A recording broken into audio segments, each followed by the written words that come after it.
sebelum azan subuh dan 5 menit sebelum azan yang lain ya, zuhur, asar, maghrib dan isya ya. Sekedar informasi ya. Karena kita kemarin sempat dikomplain dari sebelah gitu kan. Katanya suara azan mengganggu sebelah ya, mengganggu anak-anak yang sedang belajar. Saya juga bingung belajarnya. Kalau azan di sana paling jam tujuan ya, ganggunya seperti apa gitu. Ya udah nggak apa-apa, kita ikutin aja aturan yang ada. Ya baik, Bismillahirrahmanirrahim. Assalamualaikum warahmatullahi wabarakatuh. Alhamdulillah, wassalatu wassalamu ala rasulillah wa ala alihi wa sahbihi ajmain. Allahumma sholli ala sayyidina Muhammad wa ala ali sayyidina Muhammad amma ba'du. Alhamdulillah, bersyukur kita kepada Allah Subhanahu wa taala yang mana telah banyak memberikan segala kenikmatan kepada kita, nikmat iman, Islam sehat, sehingga Allah masih bisa hadir banyak, yang jawab salam sedikit. Ini ibu ada nggak ada? Ada ibu ada. Oh ada.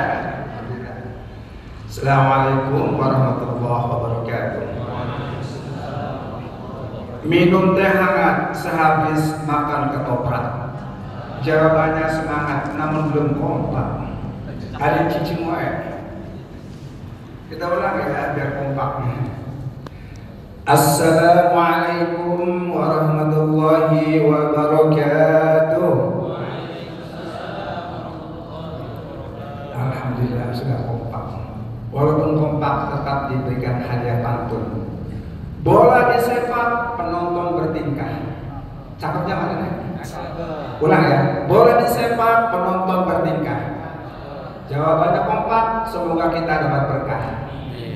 Jawabannya kompak, semoga kita ada di sini bisa ke Mekah. Satu lagi. Jawabannya kompak, semoga segera menikah. Oh, ada ya. Ini isyarat, berarti masih ada peluang untuk yang amin tadi. Ada yang masih sendiri, Bu? Ada ya, itu masih ada.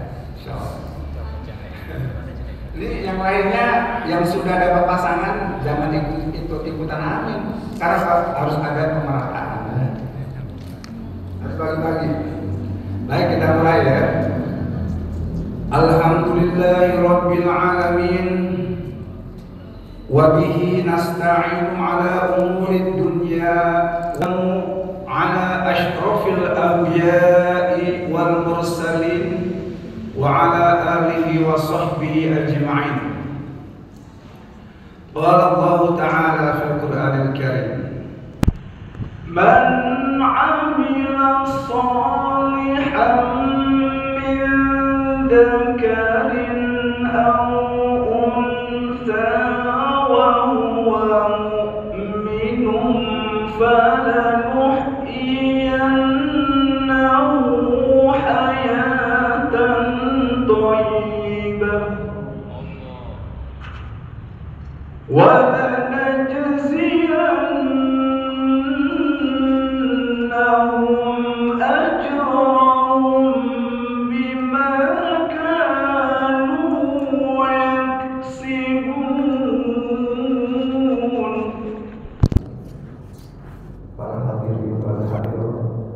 Para jemaah, manusia terbaik pilihan Allah, wabil khusus guru kita, mentor kita, yaitu Ustadz Dr. Andes Ahmad Yani, yang istiqomah dalam mengkader, membina para dai di seluruh Indonesia, bahkan dunia insyaallah. Juga Ketua DKM Bapak Ari Uco, yang mudah-mudahan kita semua juga berhadirin dalam keadaan sehat walafiat, merupakan calon-calon Bapak Ibu yang dirahmati Allah. Menarik sekali judul ini ya. Dan saya juga baru baca tadi ya, jam 9 kurang temanya seperti itu. Tapi menarik, sangat menarik ya judulnya. Bapak Ibu sekalian, mungkin yang belum pernah ke luar negeri belum tahu bagaimana cara, karena di sana ini ya namanya juga wilayah minoritas ya, jadi bukan di Saudi Arabia atau di mana. Itu begitu selesai sholat udah gak ada acara apapun, bubar. Nah itu tidak enak. Ya tidak enak. Jadi saya ulang, pengalaman di sana halal bihalalnya sangat tidak enak. Jadi bukan tidak enak, sangat tidak enak. Tapi Bapak Ibu sekalian, justru pengalaman yang sangat tidak enak ini, ya, mendapatkan saya memperoleh ibrah, pelajaran, iktibar yang luar biasa besarnya. Jadi saya semakin mensyukuri jadi orang Indonesia. Jadi makin mensyukuri halal bihalal di Indonesia. Ya, ternyata selama ini kita halal bihalal di Indonesia nikmat. Cuman memang seperti biasa Ustaz ya. Kenikmatan ini kalau sudah biasa terus menerus, jadi gak berasa enaknya. Betul ya? Coba saya mau nanya nih di antara Ustaz ya. Ini Ustaz yang paling dekat dengan saya nih. Ustaz Bayu posisi paling dekatnya. Ini Ustaz Bayu. Nih, antum makanan yang paling disukai apa Ustaz Bayu? Oh, makanan yang paling disukai apa? Makanan yang paling antum suka apa? Opor ya.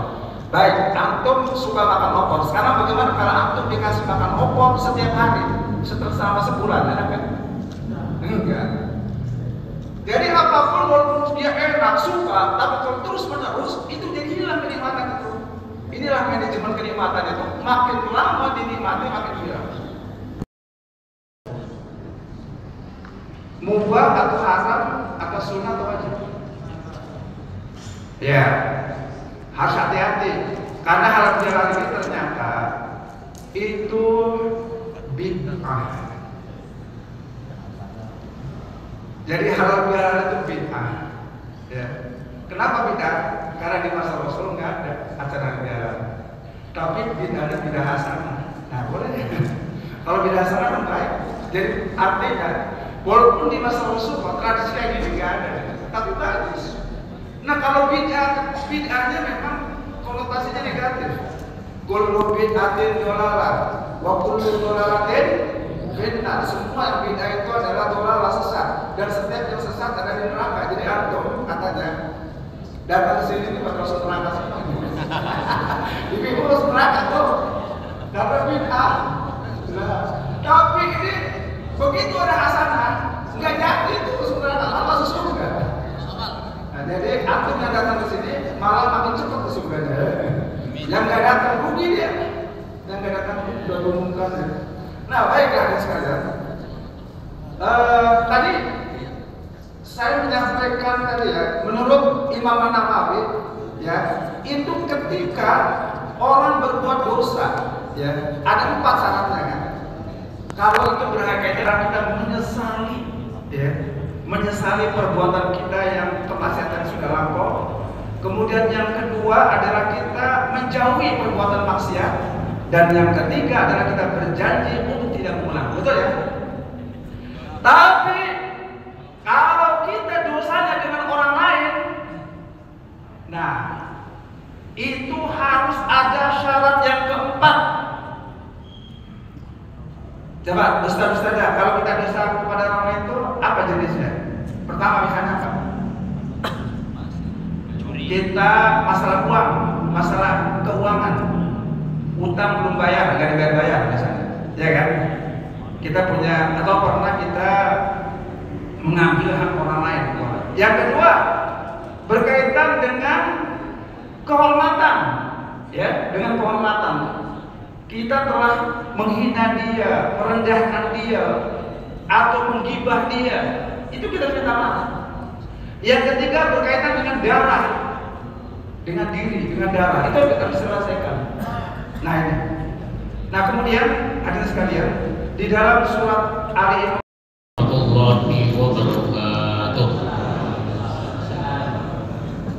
Alhamdulillahirabbil alamin alladzi an'amana bi ni'matil iman wal islam. Asyhadu an la ilaha illallah wahdahu la syarika lah wa asyhadu anna Muhammadan abduhu wa rasuluh.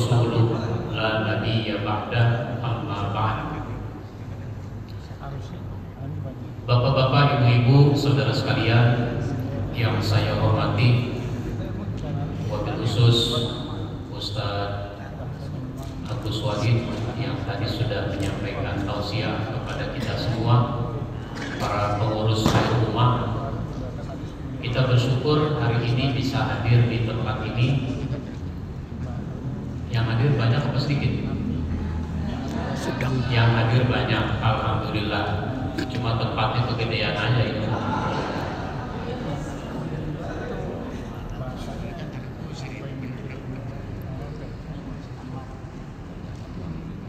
Pada kesempatan ini tema tadi sudah disebutkan, bagaimana meningkatkan manajemen masjid pasca Ramadan. Selama bulan Ramadan, masjid-masjid kita itu relatif lebih makmur. Tapi sesudah Ramadan bagaimana? Oleh karenanya pemakmuran masjid harus dipertahankan dan ditingkatkan. Disebut kata makmur, memakmurkan masjid, itu artinya masjid itu satu harus dibangun kalau memang dibutuhkan.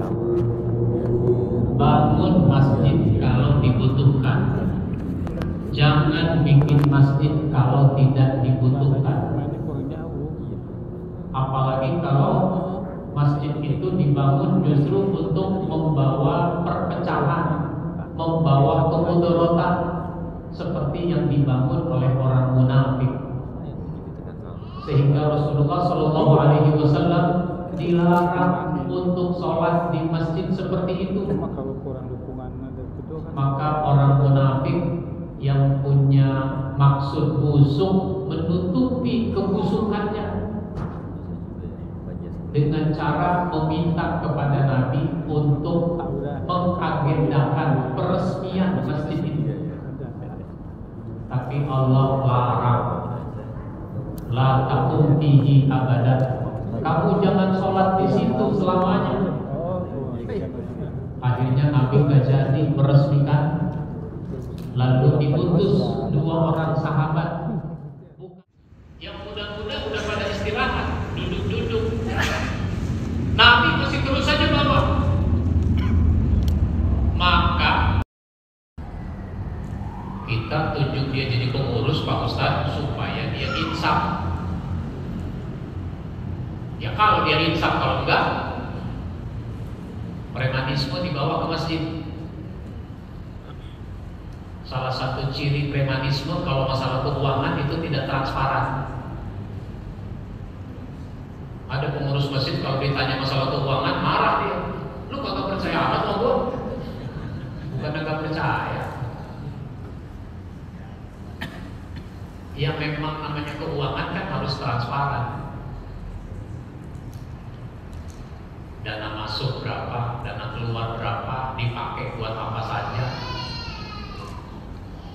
Oh banyak pengurus masjid cerita sama saya, Pak Ustadz, masjid itu bagaimana ya? Kenapa? Laporan keuangan, angkanya doang ada, duitnya nggak ada. Sehingga ketika terjadi pergantian pengurus, ada laporan keuangannya, tapi duitnya udah nggak ada. Itu namanya tidak transparan. Kepribadiannya mesti soleh, karena innama ya'muru masajidallah, yang memakmurkan masjid Allah itu man amana billah wal yaumil akhir, orang yang beriman pada Allah pada hari akhir, wa aqamas shalah, dia mendirikan sholat. Dalam konteks pengurus masjid, ya sholatnya ke masjid. Wa ata zakat, dia tunaikan zakat. Zakat itu juga punya filosofi yang luar biasa. Orang tuh kalau bayar zakat, infak, sedekah, itu etos usahanya jadi semakin tinggi. Kalau mau dihayati ya, semangat usahanya jadi makin tinggi, makin besar. Kenapa? Ya Allah, saya sudah zakat, infak, sedekah, nggak begitu banyak. Urusan umat yang berkaitan dana itu masih sangat banyak. Habis memang saya dapatnya segini ya, infaknya segitu. Mudah-mudahan nanti tahun depan saya bisa infak lebih banyak lagi, begitu. Ya kalau mau infak lebih banyak lagi, dapatnya harus lebih banyak. Karena dapatnya harus lebih banyak, berarti cara nyari duitnya harus ada terobosan-terobosan baru. Kalau begini-begini aja mah nggak banyak. Nah, misalnya begitu, terobosan enggak. Kalau hakim terobosan barunya nerima suap, biar supaya memenangkan perkara. Nah, itu terobosan baru juga. Coba kenapa jadi begitu? Itu filosofi dari zakat infak sedekah. Sementara yang selama ini jadi mustahik, dia tidak mau sebenarnya jadi mustahik abadi, jadi mustahik sepanjang masa. Dia nggak mau. Gak apa-apa deh, tahun ini saya jadi mustahik, tahun depan minimal saya sudah bisa mandiri dari segi ekonomi. Wawasan keislaman itu harus luas. Wawasan keislaman, sehingga pengurus masjid itu bisa memahami adanya perbedaan pendapat dalam masalah agama, dalam masalah keislaman. Memang ada beda pendapat. Kalau dia paham perbedaan pendapat, dia punya wawasan, dia tetap bijak. Ada anak muda cerita, Pak Ustaz, ternyata saya itu diperhatikan oleh pengurus masjid. Lalu saya dipanggil oleh pengurus masjid.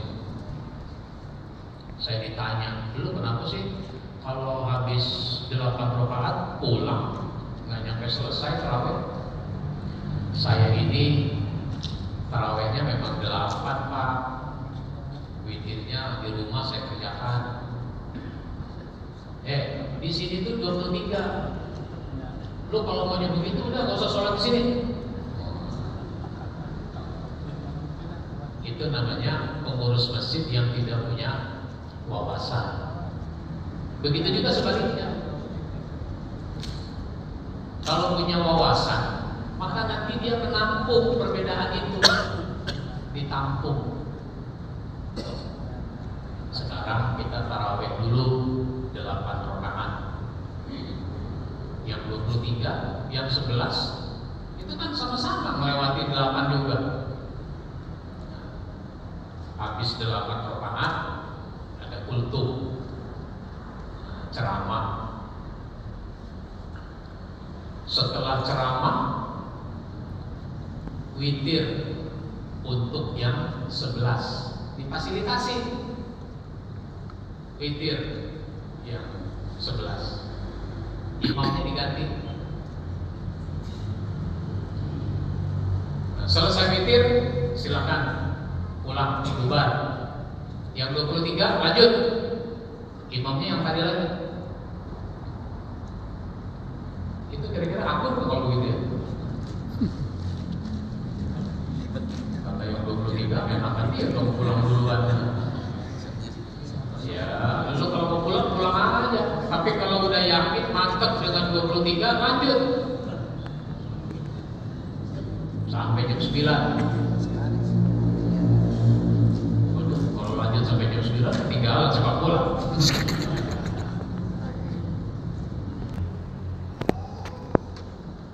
Tanya, Bapak asal dari keahlian, punya kemampuan. Konsolidasi pengurus itu jadi penting. Pengurus yang punya keahlian. Nah, kalau ini sudah disiapkan, dan ini penyiapan ini terus ada, karena ada generasi ke generasi. Nah, itu konsolidasi. Pengurusnya harus solid. pengurus itu harus solid. Pengurus yang solid itu kan ada strukturnya, ada uraian kerja dari struktur itu, ada penempatan orang berdasarkan uraian kerja. Ini kan seringkali nggak begitu ya. Struktur dibuat ketua, wakil, sekretaris, wakil dan seterusnya. Orang ditempatkan, ketua udah, wakil udah, sekretaris udah, terus gitu. Tapi sering tidak ada uraian pekerjaannya, sehingga pengurus tuh bingung. Kayak si Romdani tadi, bingung dia. Lalu dia mengambil kesimpulan sendiri, dia menguraikan sendiri pekerjaannya. Pekerjaan itu harus diuraikan, sama-sama dipahami. Nah itu begitu.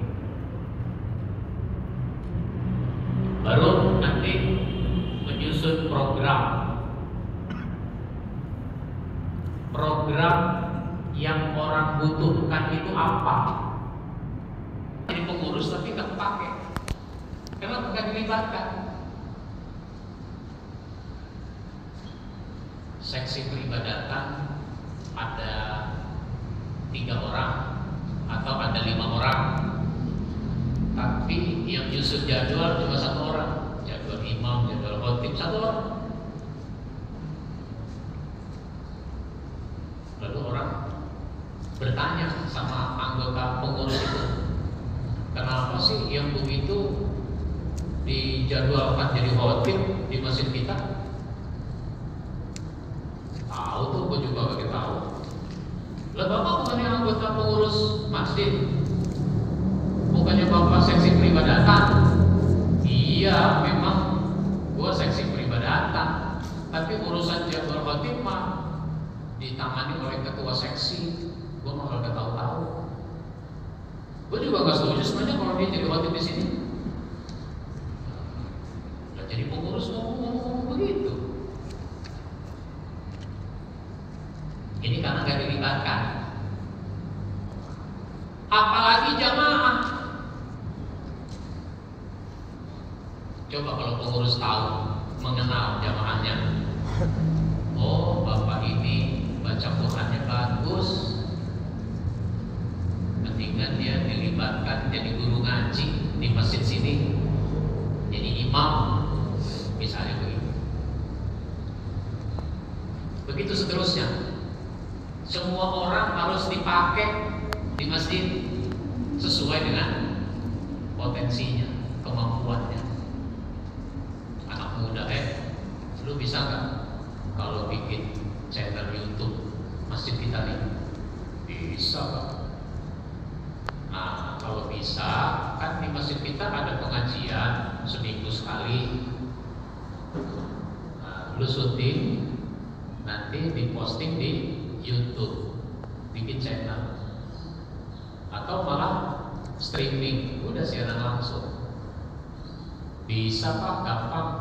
Cuma masjid kita kan nggak ada wifi-nya. Oh begitu ya? Ya, nanti kita pasang wifi. Berapa biayanya? Keluarin. Perlu juga Pak, ada HP yang khusus, yang lebih bagus. Oh ya, nanti masjid beli lagi HP yang bagus supaya bisa posting. Begitu.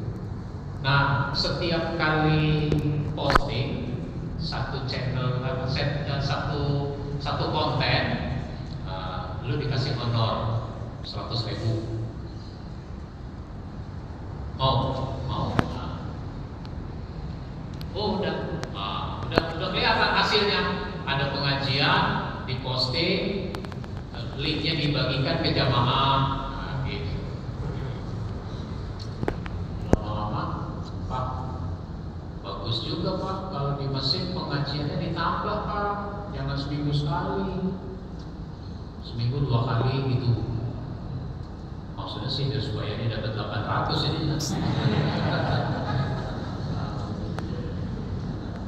khotibnya nggak paham. Itu namanya pelibatan. Ada banyak poin, tidak semua saya bahas biar supaya kita ada dialog ya. Nah, yang berikutnya yang sangat penting adalah menyiapkan SDM, sumber daya manusia.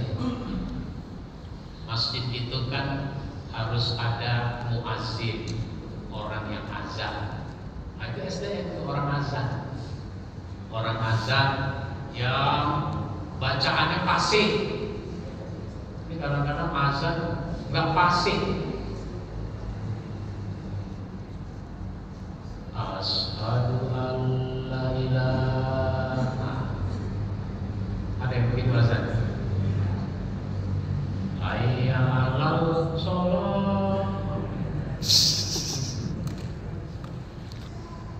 Jadi bacaannya fasih. Terus kalau iramanya panjang, mendayu-dayu, nafasnya mesti panjang juga nyampe.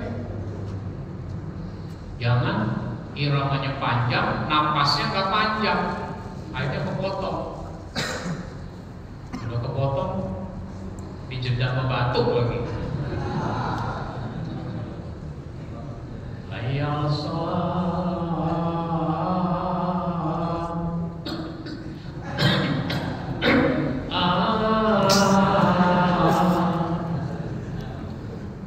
Ada yang begitu Pak? Di masjid mana itu? Nah, itu imam muazzin. Dia standby. Kenapa? Dia ditugaskan untuk jadi muazzin, bukan mau-maunya, sehingga dia standby. 5 menit sebelum waktu dia udah siap. Bukan di masjid sana udah selesai azan, di masjid sini baru mau azan. Apalagi imam. Ini juga masjid-masjid kita masih banyak tuh masalah imam. Karena imam itu kadang bacaannya tidak fasih. Gak usah bicara soal hafalan, fasih aja dulu, itu kadang-kadang gak beres. Pernah saya mau ceramah di satu masjid, itu saya kan jadi makmum. Itu imamnya baca, setelah Al-Fatihah dia baca wailul likulli humazatil lumazah alladzi jama'a malahu wa addada. Belakangnya di ujungnya dipanjang-panjangin sama dia. Nah, ketika orang sudah bubar, saya ngomong sama tuh imam, Pak, bacaan diperbaiki Pak. Oh, yang salah Ustaz. Iya, itu contohnya tadi.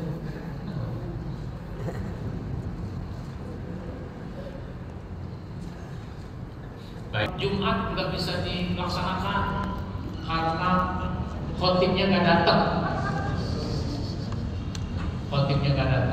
Cadangan tidak ada. Akhirnya sholat zuhur. Kan ada tuh videonya waktu itu beredar. DMI setempat ngecek kepada pengurus masjid itu kenapa ceritanya sampai nggak bisa sholat Jumat, khotib nggak datang. Khotibnya seorang guru, hari Jumat itu dia ada rapat di sekolahnya sampai setengah 12 kali dia rapat. Dia malah lupa, saking asiknya rapat dia lupa kalau punya jadwal khutbah. Jam 11.45 baru ngasih kabar, saya lupa ada rapat, nggak mungkin ini terkejar dari tempat saya ngajar ke masjid Bapak, jadi saya nggak bisa datang. Ya pengurus masjid sudah umumkan, khotib nggak datang, cadangan tidak ada, jadi kita sholat zuhur saja. Nah, itu dosa pengurus tuh kalau begitu. Mestinya ada cadangan. 5 menit lagi dipastikan khotib tidak datang, pengurus tetap tenang. Kenapa? Karena ada cadangan begitu. Cuma yang gak tenang cadangannya. Waduh, jadi juga gue khotbah. Gue juga belum siap sebenarnya. Siap. Ada di buku saya melayani jamaah masjid, itu di dalamnya ada tulisan tentang sumber daya manusia masjid. Ada banyak tuh di situ. Ada 18 sumber daya manusia masjid yang dibutuhkan. Baik, semua harus dijalani dengan penuh tanggung jawab. Baik, saya sisakan waktu yang mau menanggapi. Baik, silakan. Assalamualaikum warahmatullahi wabarakatuh. Waalaikumsalam warahmatullahi wabarakatuh. Ada 2 pertanyaan Ustaz. Pertama adalah bagaimana posisi DKM ketika di dalam sebuah masjid ada 2 tarikan manhaj, tarikan mazhab, katakanlah Salafi tadi. Nah, ini kan saling seringkali berseberangan. Yang ada teman itu kalau misalnya khotibnya sudah dolor dia keluar dari masjid. Begitu pula yang Salafi seperti itu. Itu posisi DKM seperti apa untuk merukunkan, menyatukan dua tarikan yang keras itu. Itu pertama. Yang kedua adalah soal kemandirian masjid. Ada upaya di Bandung yang menarik, yaitu Masjid Al-Kahfi di Bubut, Kabupaten Bandung. Tahu kalau NU Salafi itu mazhab. Itu bahasa sekarang ya. Mazhabnya Salafi, mazhabnya NU, mazhabnya Muhammadiyah. Maka pengurus masjid itu harus bisa menjembatani hubungan antara kedua belah pihak. Makanya pengurus masjidnya harus paham. Kalau nggak paham, dia nanti goblok. Kunut nggak kunut, azan sekali apa azan 2 kali, zikir keras apa zikir sir. Kan sekitar itu perbedaannya. Tinggal diobrolin aja. Maka pengurusnya harus bijak, bisa ngobrol kepada semua pihak. Kalau nggak bisa, cari penengah, ustadz yang bijak, yang bisa berkomunikasi kepada kedua belah pihak. Kalau dia nggak mau diajak ngomong, dia bertamu. Masa iya kita diusir? Bertamu, mencairkan hubungan. Ada kalanya teras masjid bisa dijadikan tempat ngobrol. Tapi dia mau pulang, dia datang ke rumahnya, bertamu. Kopi-kopi aja mau keluar itu kalau bertamu. Cuma di masjid kita itu nggak ada nih orang yang begini, yang bisa ngobrol cair masalah-masalah agama, perbedaan pendapat. Maka saya sering mengatakan perbedaan pendapat itu sebenarnya menarik. Menarik apa? Menarik untuk dipelajari, tidak menarik untuk diributkan. Apa aja kalau diributkan nggak menarik. Menarik untuk dipelajari. Lah kalau orang sukanya ribut, apa aja diributin? Tuh orang ribut dulu. Ruang peribadatan, di tempat peribadatan. Di masjid ini ada kantin. Kantin kan di sana pojokan. Dengan menyewakan tempat, itu kan pasti dapat tambahan pemasukan. Ada parkir. Udah dilihat belum? 1 jam berapa? 2.000. Ada parkir. Itu dikelola oleh pihak ketiga. Sehingga masjid dapat bagi hasilnya. Ya, sedikit banyak ada tambahan pemasukan. Itu yang dilakukan. Jadi kalau masjid punya usaha silakan, kan usahanya bukan di ruang peribadatan. Masjid itu duitnya harus banyak, tapi saldonya jangan banyak-banyak. Saldonya jangan banyak-banyak itu berapa? Yang pengurus masjid harus bisa menghitung berapa kebutuhannya dalam 1 bulan. Umpama kebutuhan 1 bulan 20 juta. Dana amannya berapa? Berapa lama? Misalnya 2 bulan.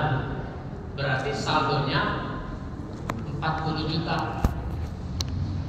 Jangan saldonya 150 juta. Dana aman 2 bulan. Itu kalau Masjid Jogokarian bisa 0 rupiah bagaimana? Kalau Masjid Jogokarian itu sumber dananya sudah boleh dibilang udah pasti, karena dia punya konsep namanya jamaah mandiri. Setiap jamaah membiayai sendiri aktivitas dia di masjid. Masjid ini kebutuhannya sebulan umpama 20 juta. 20 juta itu kan tinggal dibagi jamaah. Jamaahnya ada berapa? Ada 500. 20 juta dibagi 500 setiap orang. Maka Bapak harus berinfak sekian. Dulu Masjid Jogokarian itu awalnya itu setiap jamaah hitungan infaknya adalah 6.000 rupiah. Sekitar tahun berapa itu ya? 95. Itu infaknya 6.000 rupiah atau 1.500. Jadi kalau hari Jumat bawa uang minimal 1.500. Kalau nggak punya uang tetap datang. Coba Bapak disubsidi. Siapa yang mensubsidi? Jamaah lain. Karena jamaah lain ada yang infaknya 3.000, ada yang 5.000. Lah Bapak ini maunya disubsidi apa maunya mensubsidi atau minimal mandiri. Nah begitu. Orang pilih mandiri. Dengan pilih mandiri itu sudah pas. Bahkan lebih karena ada orang lebih dari yang diharapkan. Nah ini duit habis nggak apa-apa, besok juga udah ada lagi. Itu satu sumber dari jamaah. Sumber kedua dari bisnis, dari usaha. Masjid punya usaha, keuntungannya buat masjid. Nah jamaah masjid kita itu cuma dari jamaah. Ada masjid yang menerapkan 0 rupiah, terjadi COVID. Ketika COVID, jamaah nggak ada karena masih tutup. Terus nggak ada yang infak. Yang namanya bayar listrik kan tetap, kebersihan kan tetap. Jadi Pak, masjid itu dananya harus banyak, saldonya jangan banyak-banyak. Maka kalau masjid punya banyak uang, gunakan uang itu untuk sebesar-besarnya kemaslahatan. Bantu masjid lain, masjid kaya bantu masjid miskin. Masjid membantu masjid. Membantu itu nggak mesti ngasih uang. Pak, masjid Bapak ada masalah nggak? Ada masalah. Masalahnya apa? Ya banyak, diantaranya itu kalau hari Jumat kita suka ketar-ketir. Ketar-ketir kenapa? Khotib belum juga datang. Kok ada cadangan? Itu sebabnya nggak ada cadangan. Kalau begitu Pak, bikin pelatihan khotib. Kita Al-Mukarram Ustaz Dr. Rizky Ahmad Yani yang telah menyampaikan mutiara mutiara ilmu mengenai manajemen masjid. Mudah-mudahan segala ilmu yang beliau sampaikan dapat kita pahami dan yang paling utama dapat kita terapkan di masjid kita masing-masing. al-'ilmu bila amalin kasyajari bila samarin. Ilmu tanpa amal seperti pohon tanpa buah. Hadirin dan hadirat rahimahumullah, untuk menambah keberkahan acara kita pada acara hari ini, mari kita tutup pembacaan doa yang akan dipimpin oleh para ustaz Dr. Andes Haji Sukarwan. Kepada beliau kami persilakan.